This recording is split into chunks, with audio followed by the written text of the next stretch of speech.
We're still on a crash course to the end of the world, and season 1 of our Circular Economy podcast didn't fix it. So here we are with the Tech for Good Live Circular Economy podcast season 2. Will we still be recording this when the tidal waves hit? How many seasons in will we be then? 234 or maybe just 10? Who knows? I'm Bex and Tom Passmore from Disposal is here, and this time we're focusing more on the economy part, which is great because everyone likes money, and that's what the economy is about, right? Welcome back to the Tech for Good Live and the Circular Economy Podcast Season 2. This is Episode 3. If you've not listened to the first 2, you should go back and listen to them, and also to Season 1. It'll make it all make much more sense, hopefully. In the previous episode, we looked at aluminium flows, but now we look at the future of the circular economy and how we purposely can use it to make positive social change.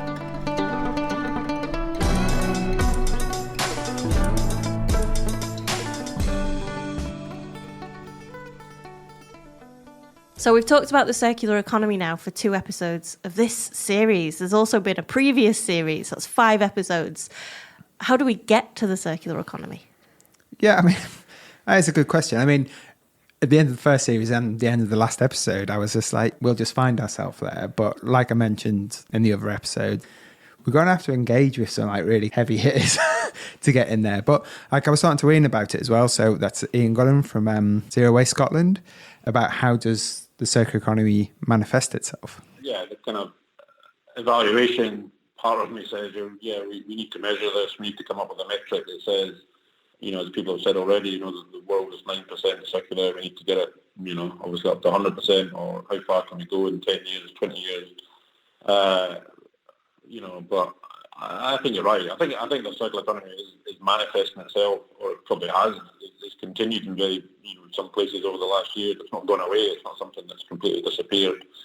It does exist, and it's manifesting itself. And I think you're right. I think it will be I wouldn't say a gradual shift, but we'll just transition. And people. Yeah, I mean, I've got young children who have never. Well, that's not true now. They do have vinyl now, but for years the way they just accepted that music came via Spotify. There's no idea that the music ever came from another source. So when did that happen? What was the date that switch happened? And I think people think there's some sort of button that's going to be pressed one day and we're going to suddenly switch to the circular economy. I don't think that's going to happen. I think, as you said, it'll be looking back. We will think, in the 1990s, that's how we used to work together, or in terms of business to business, in terms of supply chains. It's now very different. I mean, you could argue that you're going to see less. You could start to understand waste will be less, so material going to landfill or disposal will be less, and there will be less inputs into the economy per unit of productivity or something like that. I mean, I'm sure there will be metrics developed that we can point at and say, well, over time those things have reduced, and the circularity index has come up. But I think it will be a transition rather than a stop-start.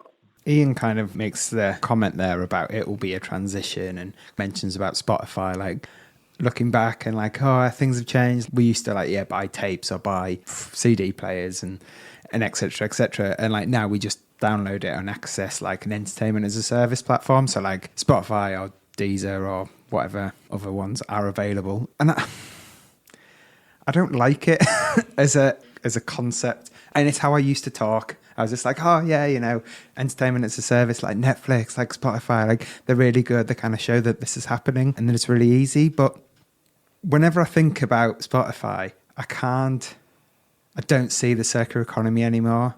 I see a massive global entity owning rights to entertainment and then selling access to that. And then the artists don't get much in return. It's like a massive, it's not exploitative, but it's like, it feels like it's there's a massive money generating entity there. And it just goes to people's unearned wealth. Like Ken was saying in the second episode, it's people that go to bed at night and wake up and they're richer because someone's accessing their service that they've built. And I can't think of Spotify without thinking of Napster. And like Napster was this peer-to-peer, you know about Napster? Oh, yeah. I'm old. Yeah. So like Napster, peer-to-peer file sharing service, basically based around music, they were like properly disrupting the music industry. And some musicians loved them and other musicians hated them, and they faced going to prison. And everyone's just like, oh yeah, Spotify's amazing. But the only reason Spotify exists is because of Napster. But Napster was like, it was on the fringes of being piracy, and people faced prison time, and like there was a massive backlash to that.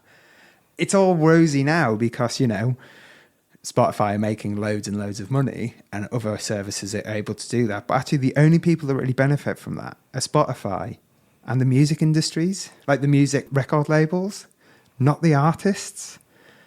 But the consumer benefits as well. So I suppose the danger here is that we're talking about Spotify and the music industry as an analogy for how the circular economy might just appear one day, Yes. slowly, gradually, but one day you'll wake up and be like, we're in the circular economy now, just like we're in the streaming music economy now. But the music economy isn't going well. It's certainly not something you should model yourself around. Yeah, and it's a dangerous example. And again, like part of me wants to love it, because you have access to all this music, you have access to all this content, you only take what you want from it. So it means that you're not buying loads of albums and you only listen to 3 songs, like the carbon that went into like making that CD, making that thing, sending around the world, making the CD player. You're just using it on devices you already have, like your phone or your laptop, which feels good. But then it's just this like massive entity in the middle that has all of this power. And basically tonight it can go, do you know what? I don't want you to listen to the Beatles anymore. And you have no choice over it. It's gone like that. So yeah, I don't know.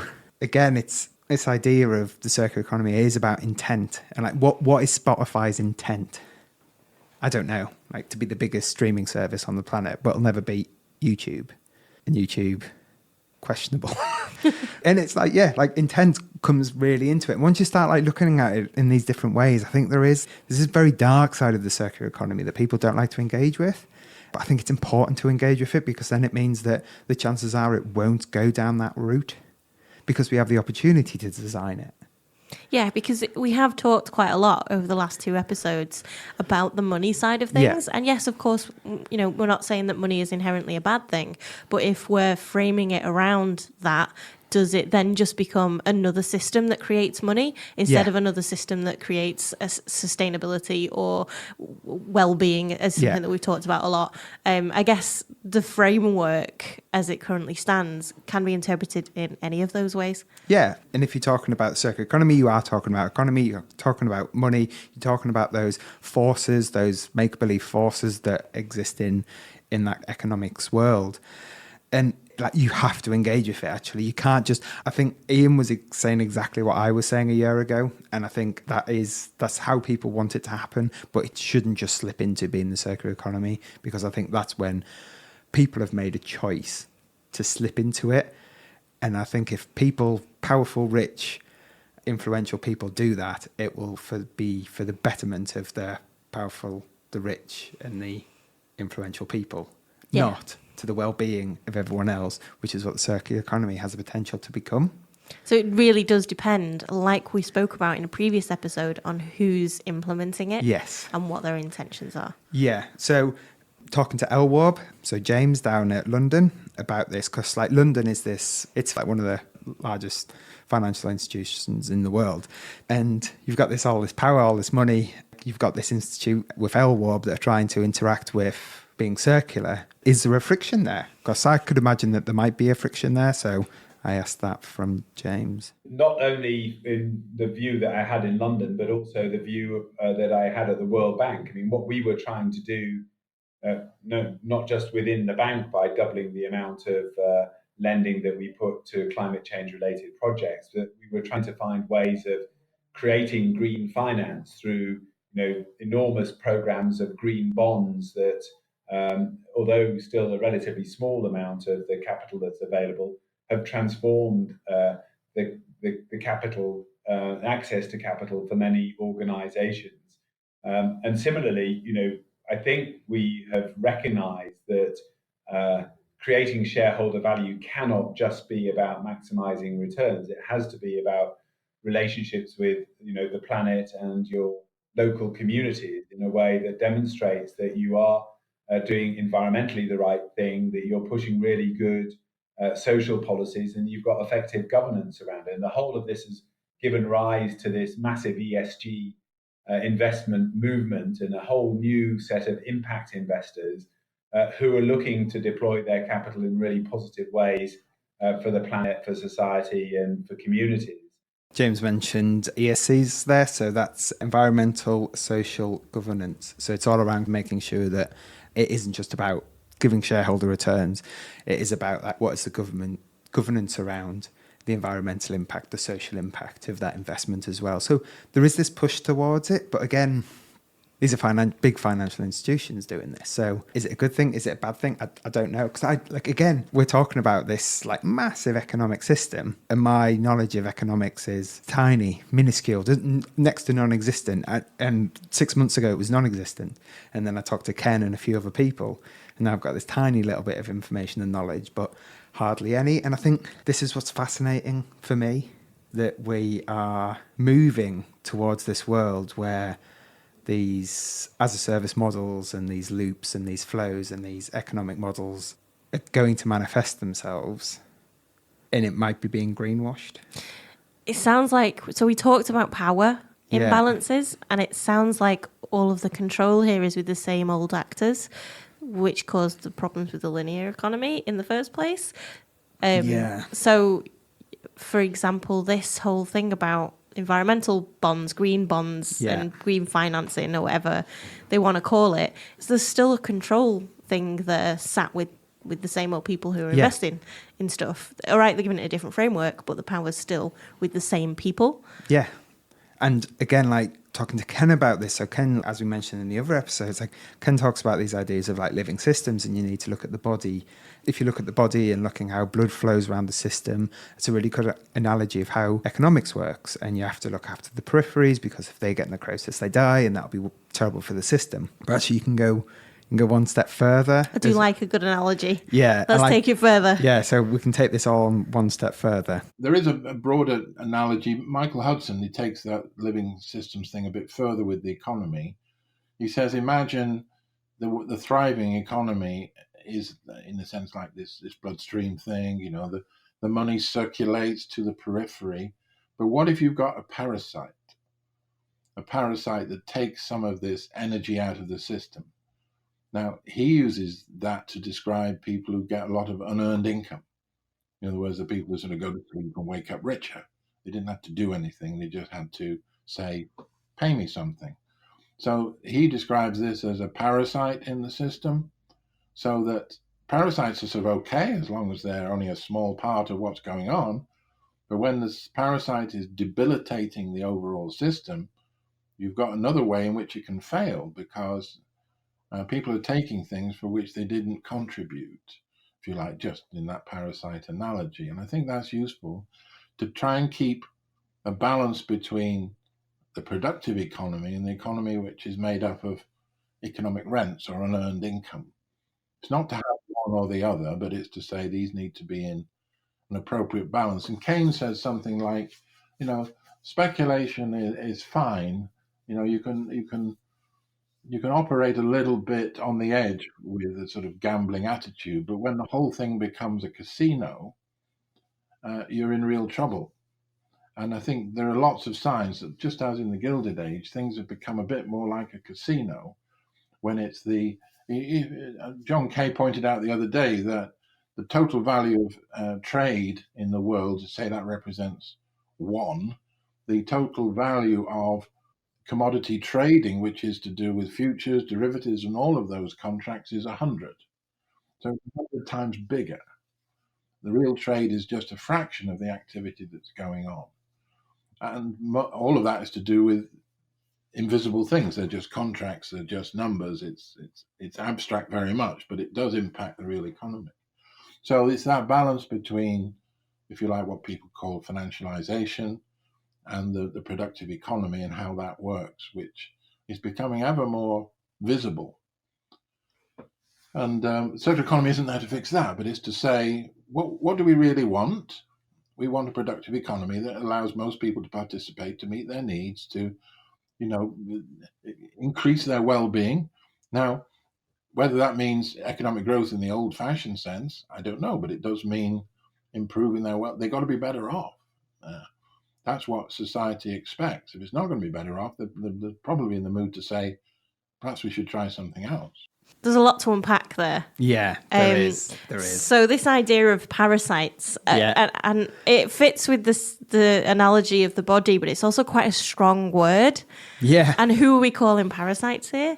I think when Ken talks about these parasites, it's around these people that just take from the system. So those financial institutions that lend and then just reap rewards on that. And all they've done is added risk into the system for them, and then they're reaping rewards. This idea of, like we mentioned a couple of times, of you go to sleep and you wake up richer. You haven't committed to anything, you haven't made anything, you haven't built anything. You've just leached that straight out of the system. I think it's quite interesting because we talked about how people talk about the economy and no one really knows what it is. Yeah. It's really complicated. Don't worry about it. The economists have got this. It's just the system. It's just how it works. And I think that this idea of parasites, to me, I've always thought, oh, well, that's just how the economy works. There's always going to be rich people around who just wake up richer one day for no reason.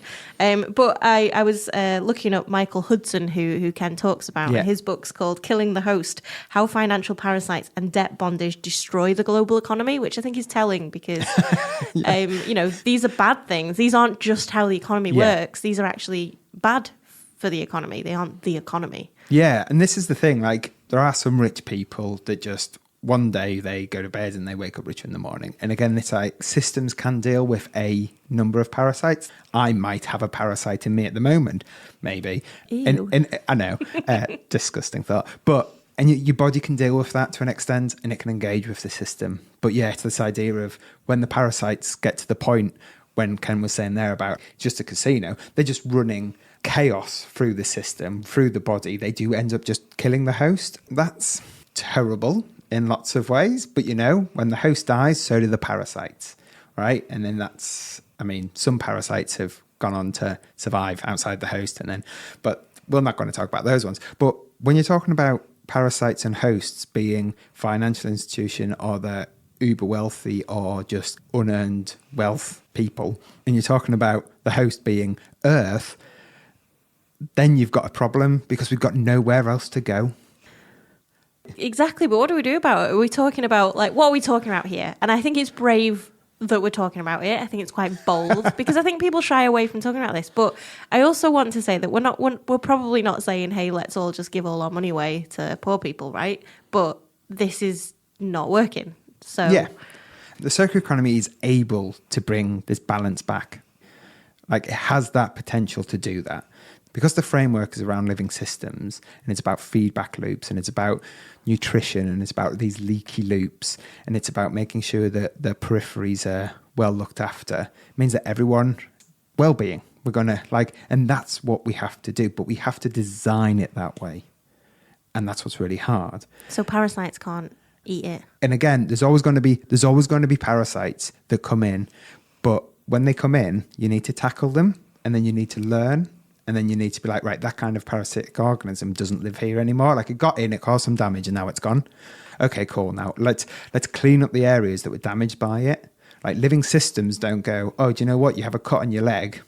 We're going to barricade. We're going to go to the groin and just barricade all the blood vessels and let the leg go groin. Sorry, you said groin. I'm really sorry. Child. But that's what we do. That's what human beings are doing. They're going, people are damaging local environments, local economies. So what we're going to do, we're just going to forget they exist. No, they're unlucky. They're losers. That's how it works, but it's not how it should work. Why have we allowed ourselves to get to that system? So, but in the circular economy framework, you're saying that's kind of maybe a way we can start to patch this together. And if we think about it as a bodily system, it's fine if these parasites get in sometimes. We can learn from that. And is that part of the kind of circular economy framework? Are we supposed to patch up these things that come along? It's iterative, and it's designed so at the first outset, it won't be perfect, and something will fail. And then it'll evolve. It'll get smarter. People start engaging with it. And they'll start, as long as you put people first and understand about looking after people, the environment, and the planet in this nurturing way, rather than it being exploitative way, then you go, okay, that didn't work for my arm. That didn't work for that peripheral. How do we redesign it so it's better in the next evolution? It feels like, though, everyone we spoke to so far are doing a great job in the circular economy, but I don't feel like they've spoken about it in that way. To me, it has been very economy driven. Is that just because we've been talking to them about the economy side of things? Yeah, and I think so. We were trying to make this series very much about the economy, so I did try to like force people down that route. So that's probably why it came off that way. So I talked to people. Like each interview was probably about an hour long, and there's bits that we cut out, and people do kind of slip into like I'm going to call them tropes of like talking about flows, material flows, and I was like, no, I want to talk about the economy. So that's why that's coming out through this series, because we picked those aspects. But you have to engage with the economy side of things. Everyone gets, and it's like what Ken said, like everyone seems to get the material flows and the nutrient cycles. People don't get the economy side of things. They don't get that it's not a barter system. Like if I go up and grow potatoes, dig them out the soil and give you them, and you give me money in return, that does exist. But then you also have those people that go, right, but I invested in these potatoes getting grown. There was more potatoes, therefore I get a bigger investment back, which means I can then give more money to these. And then I also had to pay someone to insure the potatoes in case they didn't get a yield back because I owed the people for the investment. Like there's all these other layers on top of it. And that's what we're trying to talk about, all of these other murky layers that people know exist, but for some reason it never gets layered on top of the circular economy. And it's just because economics is fabricated. The whole thing is just made up. Like aluminium. I don't know if you fabricate aluminium, actually. It's not. Is it a process that aluminium goes through? Anybody know? I don't know. I'm sure you could fabricate. You fabricate things with aluminium. But yeah, like the whole economic system is made up. So like, why don't we just actually do it in a way that's more beneficial for people? And that's what the circular economy has the potential to be. I like that. It's made up. Why don't we make it up better? Completely made up. It's completely made up. Of course it is. It's like one day someone was just like, it's based on an old barter system. You give me apples, I give you potatoes, but I've got more potatoes than you have apples. But I don't just want to have loads of apples. I want to also have eggs. And all you need is probably like 8 items. And then the combinatorics on that, the amount of barters that you have to have in your head just gets confusing. So you needed to have this nugget in the middle that everyone trusted. And that's what the money is. It's just trust. You're saying like, oh, if you give me this nugget, I trust that you will get that back in return for something else. And for some reason, paper and ideas, well, not ideas, like ideas should have value to them, but like paper contracts seem to hold more trust in this nugget than anything else. And people get thrown by the wayside and forget and are like torn down and have horrible, horrible lives and horrible, horrible experiences because of this nugget that was just about making bartering easier. We manufactured that. It's not a law of nature. It's not a science. We could say it has market forces, but that's just words that we add onto it to make it sound bigger and more complex. And that's the problem. We talk about it wrong.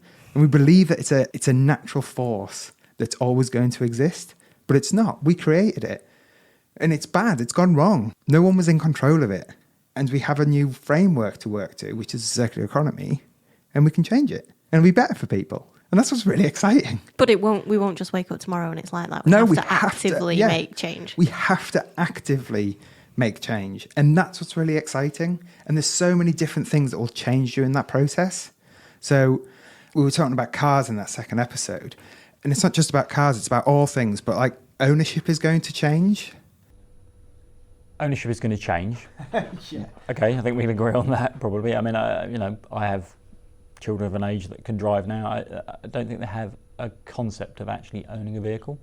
You know, in their heads, they foresee that obviously younger people that are living in urban areas anyway, so there's public transport, they would expect to use that. But the whole concept of Uber, all these Lyft, Zipcar, that kind of concept, you know, I think it's an anathema to a younger person, and certainly in this country at the minute, to think that they're going to spend, I don't know, minimum of 10 grand or more on something that, you know, only fulfills a function for, X% of the time.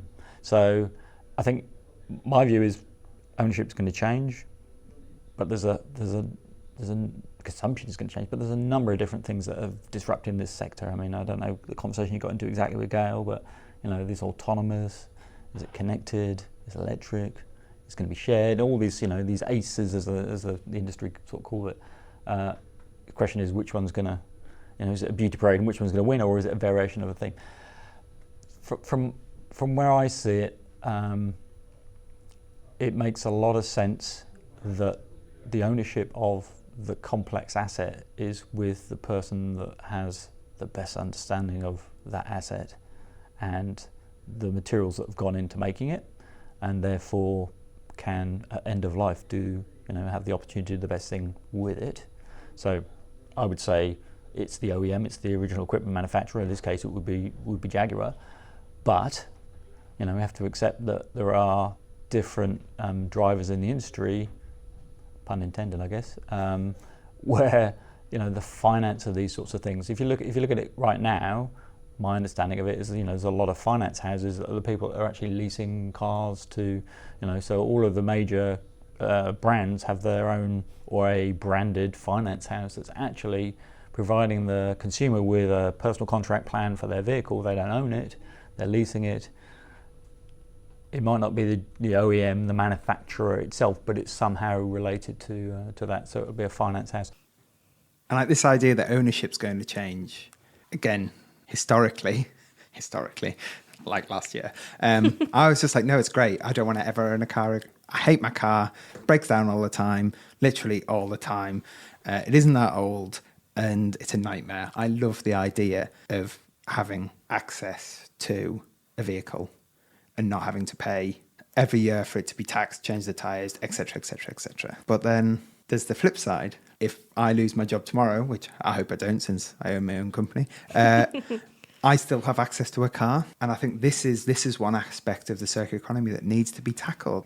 If the complex asset is tied to and owned by the original equipment manufacturer, as Andy called it, then that creates a power imbalance. Yeah, and we're talking about them being the owner of this asset because they know it the best, and that makes perfect sense in a lot of ways. Yes. However, they're the best person for the job because they know it, but are they the best person for the job if we're talking about those wider needs of people and well-being, etc.? Maybe not.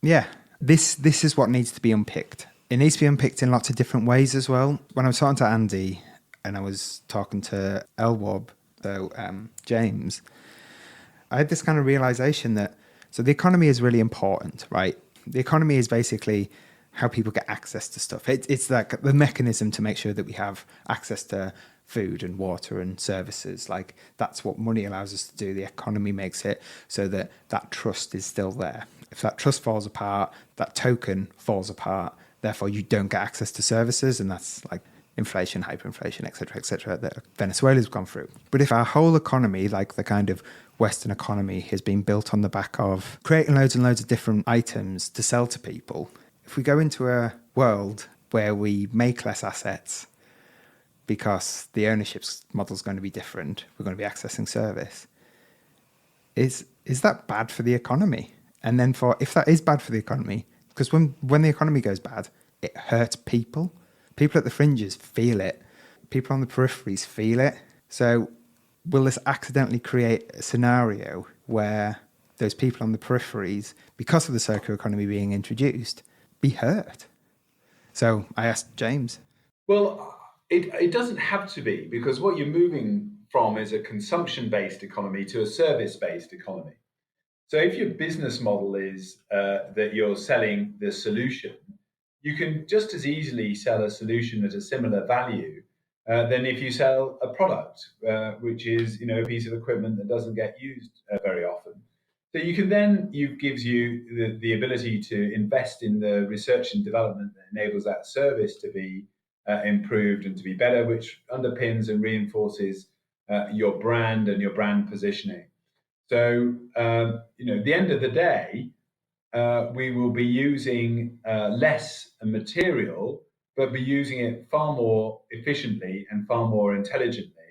And the pricing structures around this will change considerably. So rather than selling on a unit basis, you'll sell on a solution basis.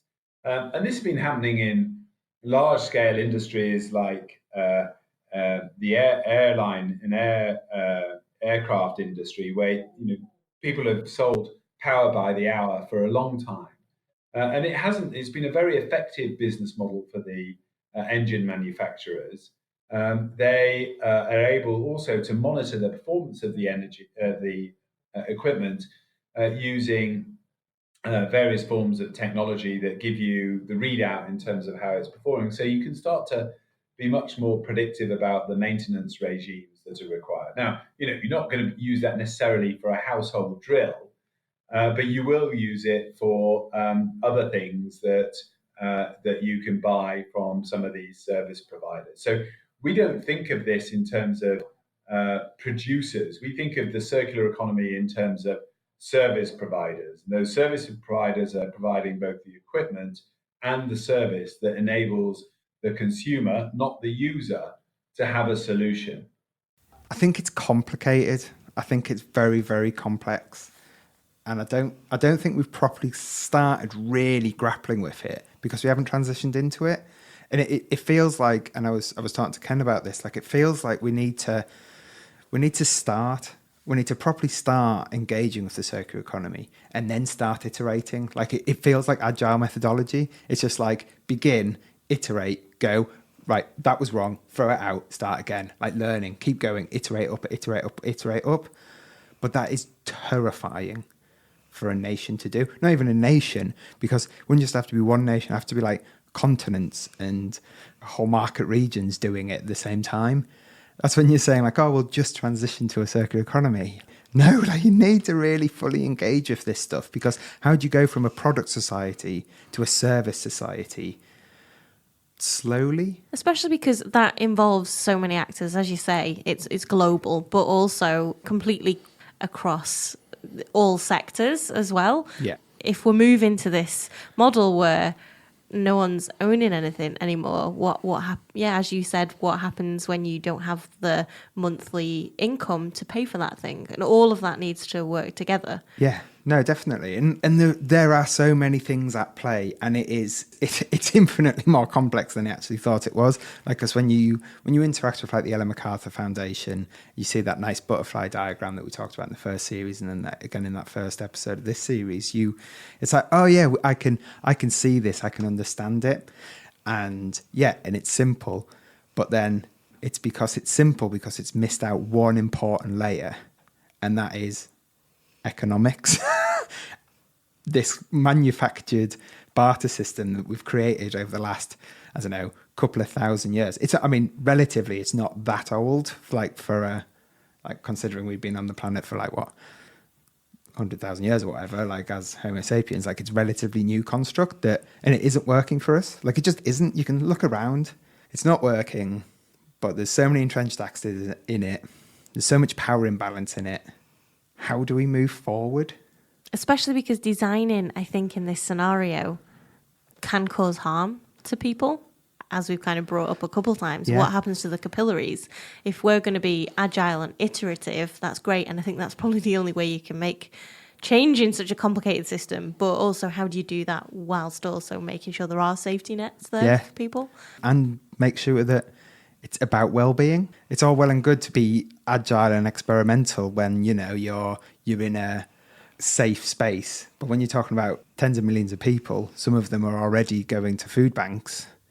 How do you do that? Like we're not in a safe space, but we have to transition to it. But we can't just transition to it because there's too many actors in play. We have to make that. It's a step change. Like we really have to just go for it. But the people that are able to go for it at the minute are people who are investing money into it and probably don't have the people and the wellness at the heart of why they're doing it. They're probably doing it because they see a way to save a bit of money, maybe.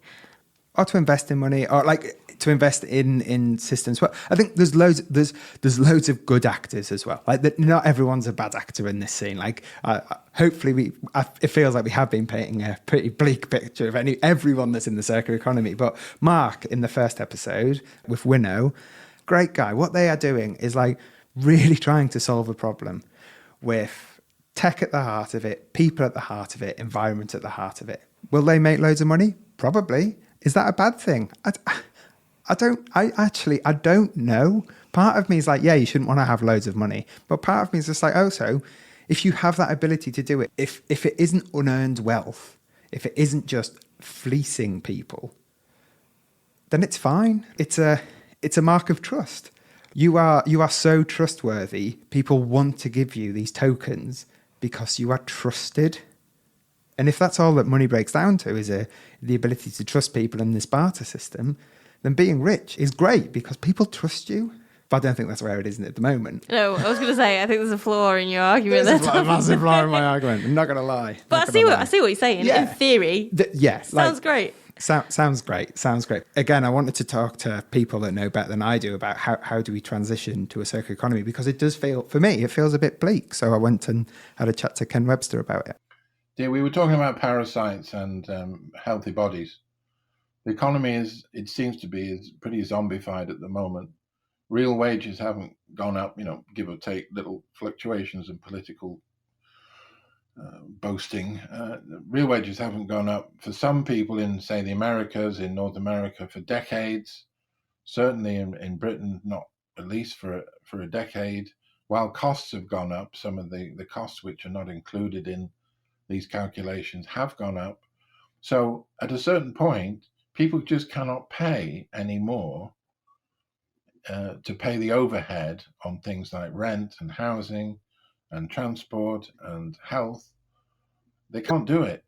So if you like, it's getting to that point where we can't get economic growth anyway.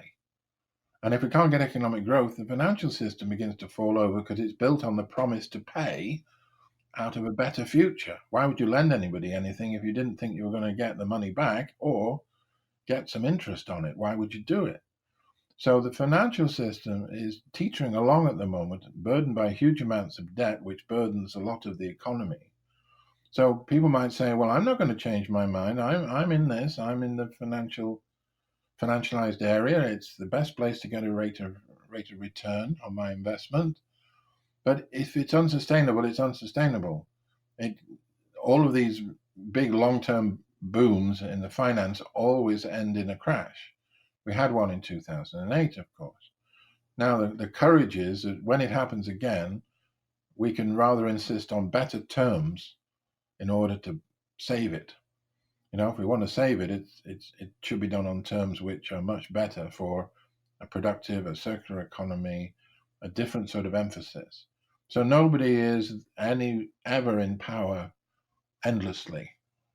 They're all fragile systems, and it just depends on whether we have enough, if you like, spirit, or more importantly, another story to tell which is more convincing to the population. So that sounds a little bit doomy, but there's an old phrase, this too will pass. Everything changes. And so even if it looks like dark days, you can be often surprised about how we get through things. You only have to look at the Berlin Wall. Nobody was calling that out to come down or to have all those changes. And yet it did very rapidly. And that's the other thing we learn from systems. Systems often change in a very precipitate way. They get to a tipping point and then it's all different. So let's not just assume that because it's been this way for a while, it's always going to be that way. It certainly won't. It's about whether we have a better story to tell, which more people go, yeah, I can go with that. That's quite exciting. So Ken seems to think we're getting towards a tipping point and the economy itself might start shifting and changing how it works. Yeah, and that is exciting. As in, it's, again, like Ken mentioned, the Berlin Wall, that was very positive for a lot of people, but there's also negatives to it as well for some people, I assume. I don't know much about the Berlin Wall. So like cars. Yeah, like cars. Like most of the things I've been talking about for the last few hours. I think this is the thing. I think there's loads of really good ideas and there's loads of really good actors. Like everyone we talk to on the podcast, they're all good actors. They're all really positive about the future and how they can see it change. We pick people up on it, but these are the good guys. Like Andy was saying about the recycling industry, like they're the good guys. Gale and JLR, they're thinking about this, and it's costing them money to think about this. But they're the good guys in this. They're trying to design cars to work better in the future for everybody. We know we're thinking about this. Mark's thinking about it. He's trying to work in a way that benefits a lot of people. James is working in the city in London against these financial institutions, well, with and against these financial institutions, to try to bring the circular economy into life, to improve the lives of the people of London. And this is fantastic. Like, this is so exciting. And then Ian is doing exactly the same up in Scotland, really trying to bring jobs to the heart of it and really try to improve it. It feels like trying to think of something I know about, but I don't know about. So let's go chess. Feels like chess. Don't know about chess. All of the pieces are in place. Someone's just going to have to make a move. And then because you've got all of these good actors working that are really pro it and really excited about it and can see how this works, I think when that tipping point comes, there'll be loads of people to be like, yep, do it now. And here's how you do it. And here's how it's do it. Is good for people. Yeah. And I want to come back to Ian Gullen's quote. I think it's a great thing to talk about, because, as I said, people like to explore it and smile when they're doing it because it feels like a fun thing to do. People like to explore the circular economy because it's a fun thing to do and it puts a smile on their face. Like, we've been talking about some pretty bleak stuff and I'm smiling. And it's not like because I love bleak stuff. It's not because I'm a masochist or whatever the term is. Like, it's because actually that we have this opportunity to change. We have all of these good actors in position. And it's just about the when. Like Kim was saying, this too will pass. This imbalanced, unfair situation we're in, that will pass. And then you've got people that are smiling and excited about the future, waiting for that to happen, to come along and change it. Like, that is a good position to be in. I feel like it's a bunch of superheroes kind of sat around waiting for the call, yeah, or for like the bat signal, but it would be some sort of circular economy signal. Yeah, well, butterfly symbol. Butterfly. There we go. Yeah, and talking to all these people. So, going to bring in James again here because he said a really important thing, like close to the end of my interview with him, around circular economy being difficult. It's amazing when you interact with young people around this. I was spending some time with my nephews and nieces, and they're very committed to living a more sustainable lifestyle. And once you start to explain some of these things, they completely get it. I said to my niece, she said, "Look, I'm trying really hard, but it's really difficult." And I said, "It's not difficult because of what you're doing. It's difficult because of the constructs that we've created about the way everybody does things. So, the best you can do is, challenge every assumption that you have, but also live your life really positively and cheerfully and show that being sustainable and being committed to sustainability makes you happier as a result of the fact that you can go and wear different sets of clothes on a regular basis, but that they're not having a poor, terrible impact on the planet." I think he's right. Just be positive about it. It's hard. Like, the construct that we live in is hard. Be positive, engage with it, do environmental things, be economic about it, be environmentally sound about it, be sustainable about it with a smile on your face. And that's when change happens. And that's an exciting time. And challenge every assumption. I like challenging assumptions. That's always good. Yeah. The positivity thing seems like hard work. Nah, it's so good. Just lots of smiles. Lots of smiles. Be positive. Can't be as bad as before. I think this is a really good time to loop back around and about these kind of challenging assumptions. So Novellis, who we talked to, they make aluminium beverage cans like that. Well, they make the sheeting for that. It was really interesting talking to Ken about this because I was saying I was going to talk to him and around challenging assumptions. But you have to ask, a lot of the beverage containers, why are they made out of a durable product anyway? Haven't we imagined our way around that yet? With packaging which you could say "please litter" on it, which would break down in an appropriate way after a certain time properly in the biosphere. Surely that's the big aim. I love that idea. That's challenging assumption. Like, we've had on-the-go beverage cans, like beverage bottles, cans, whatever, They're made from like stuff that will literally last forever. You put an aluminium can on the side of the road. Why? We don't need it forever. We need it for like 10 minutes while we drink it. Yeah, and like it needs to be shipped around. Well, and again, like there's a bigger question: should you be drinking pop when you've got access to clean drinking water through the Corporation pop. Corporation pop. Challenge these assumptions. Challenge these assumptions around why are beverage cans made out of high value, durable material like aluminium? Why can't you just, coconut shells? Got a drink inside, you drink it, you litter it. Gone. I do like that because changing people's behaviour, we've been trying to change people's behaviour about littering and many other things for a very, very long time. And I guess there's always going to be a level of people will always litter for some reason or another, or litter will get out there, or there will always be litter for some reason or another. So actually, why not make litter that isn't a problem? Yeah, leaky loops. This is what Ken talks about, like have leaky loops. If it's going to get that out there anyway, because it will, there's always going to be detritus around the place. Make it so it's a food for something else. So have your drinks carton that will just biodegrade, or it'll get eaten by bugs, or it'll get used by birds in its nests, and then it'll just degrade over time. Like all of these are available. These ideas are out there, and it's exciting. It's really wonderful. And I know we haven't heard from him since the first episode, but I'm going to pull back to Mark from Winnow about this, about the different ways they can start thinking about things if you start challenging assumptions. I mean, the thing that I would point to is that, nature has dealt with the nutrient cycle in an incredibly efficient way since long before we were around, right? There's no waste in nature. It is stuff dies, decomposes, is consumed by other organisms, and then is recycled and used elsewhere.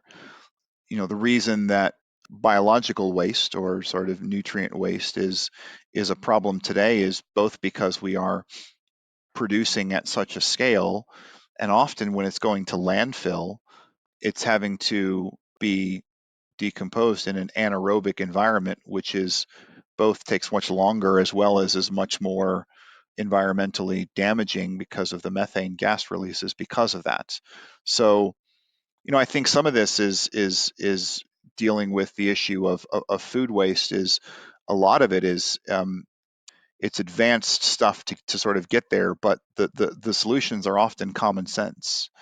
And it's about sort of producing the right amount, finding ways to sort of get that there, and then where there is stuff left over, finding ways to recycle it back into the environment in a very natural way. And there's a huge amount of natural cycles that allow us to do that quite efficiently. Everything from anaerobic digestion, which is one way, to what I think is some of the more exciting stuff these days, which is black soldier flies that are consuming the food waste because that's what they do, and then using the larvae that are produced through their mating process to create fish food. I think that's an equally very exciting opportunity. A lot of the solutions we have around how we make our food system more efficient need to be inspired from nature, and I think we're seeing more and more of that. I'm talking about biomimicry. I am talking about there's these new there's a few companies like Appeal Sciences that are coming out with new coatings for food that are going to extend shelf life. There's a group called Mimic a Touch, which is inspired by the fact that a banana peel tells you when it's about to go bad because it changes color. So why do we need hard coded dates on our food packages that tell us when it's best before, as opposed to devising a system that sort of reacts naturally with that food and tells us when it's going to be safe for consumption or not. I think those are the types of ideas that I hope that flourish and become more standard as we improve our food system going forward. Say you picked up an apple. Would you be able to tell by looking at that apple and kind of feeling it if that apple was fresh or not? So why can't we do that for like all our foods? Just takes a little bit of thinking and science to get there, but yeah, that's one of the ways that I think we should evolve our food system. The date codes. I mean, I have a 4-year-old daughter, and we're now buying a a reasonable amount of milk because she's the only milk drinker in the family these days. I drink oat milk. My wife drinks oat milk and things like that, but she still likes her milk, which we'll wean her off of in the not too distant future. But there's a date on that milk carton, right? I have learned that the actual best way to know if that milk's good or not is to smell it, because we have these really advanced sensors on our bodies called noses that tell us if the milk smells sour, and if it smells sour, then it's probably going to taste sour. We just need to go back to, sometimes we probably need to aid people in doing this, but we need to go back to our natural senses, because we have a whole bunch of well-evolved capabilities for us to tell if what we're about to pick up and put into our mouths is going to cause us a problem or not. I think that's what's really exciting about the circular economy. Like, we can go down all these dark routes of like talking about money and talking about bad actors and power imbalances, but actually, like, just get really excited and smile and get excited about the potential that we have with this new framework that we've been presented by like some very smart people. I like it as a designer because it's a very complex challenge. You can kind of look at it in loads of different ways, and it's what we call a wicked problem. It interacts with so many different things, but that's fun for me. As a designer, I like to look at those sorts of challenges and see how we can design within them somewhere. So I'm excited by the circular economy and the opportunities that might unfold. Yeah, and it allows, like, and again, I just loved Ian's quote so much. Like, it came up in every interview because I loved it so much. It was like, it's exciting because talking about the circular economy is fun and it puts a smile on your face. And dealing with wicked problems, they're hard. But you know what? Actually, doing something that's really hard and working through it and getting a solution and really thinking about it and like drawing on inspiration from everywhere is fun. It's really good fun. It's hard. It is, and it's nice thinking about it as a natural system as well, because something that working on wicked, challenging social problems, sometimes you can overthink things. Yeah. I certainly do, and I'm like, well, if I fix that, well, it knocks on effect over there, and that causes a problem over there, and then you can kind of get overwhelmed and think, well, if I'm not fixing all of it, I can't fix any of it. But actually thinking of it as a natural system, that, okay, you can affect some little change over here, and there's somebody else working over there, and don't worry too much about that bit because there's somebody else working over there. I don't know, thinking of it as a natural system takes some of the pressure off somehow. Yeah. No, and I think like the idea of thinking about it as a natural system, allowing it to have its own life and to understand that it's all fine and it all evolves. That's what life does. And living systems evolve as they go around. And like sometimes they take themselves down cul-de-sacs, like the panda. What? Why is the panda a cul-de-sac? It's not very good at mating. Isn't it? No, it's terrible. What? It's terrible at mating. It's really bad at reproducing. And like they have to be like, the trainer, like the zookeepers have to help them to... Oh my gosh. Yeah. That's embarrassing for the panda. Yeah, we're probably going to cut this. But I don't. It's a good analogy of like, yeah, sometimes nature makes mistakes. Yeah, like, and that's as in fine. The panda. That's fine, and we need to understand that maybe actually the linear economy that we had was a evolutionary cul-de-sac, and we need to iterate on it, and we need to go to something better, which will be the circular economy. But I don't think we should just allow it to just insidiously become a transition. We need to actually engage with it and to step through it. And that's what I've learned from this series compared to the first series. At the end of the first series, I was like, yay, it's just going to happen. But no, actually, we need to go for it. We need to, all these good actors we've been talking to, just need to come together and be like, all right, let's go.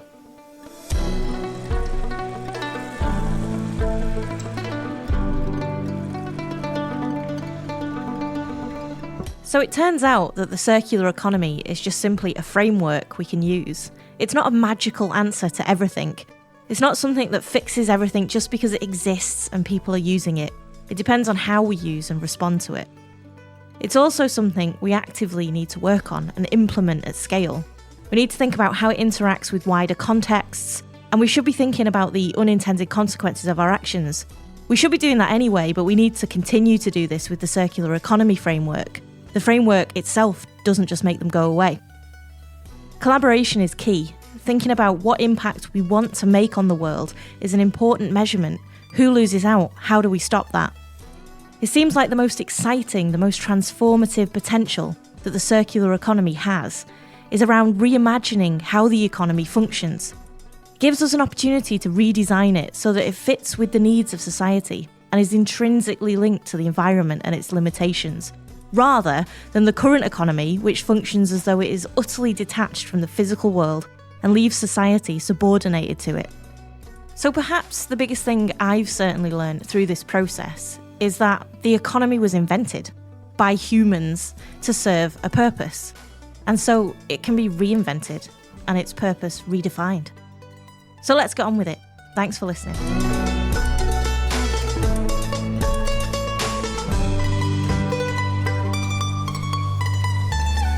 This podcast wouldn't exist without Tom Passmore and Sophie Walker from Disposal. Music has been graciously provided by George Fell. Podcast.co make all of this possible thanks to the shiny podcast studio they provide. I've been and will continue to be Rebecca Ray Evans. Thanks also to Paul Jakubowski and Johnny Ray Evans from the Tech for Good Live team.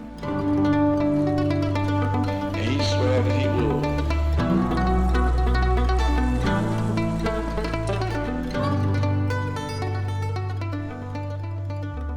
He wanted to stop and look like he could.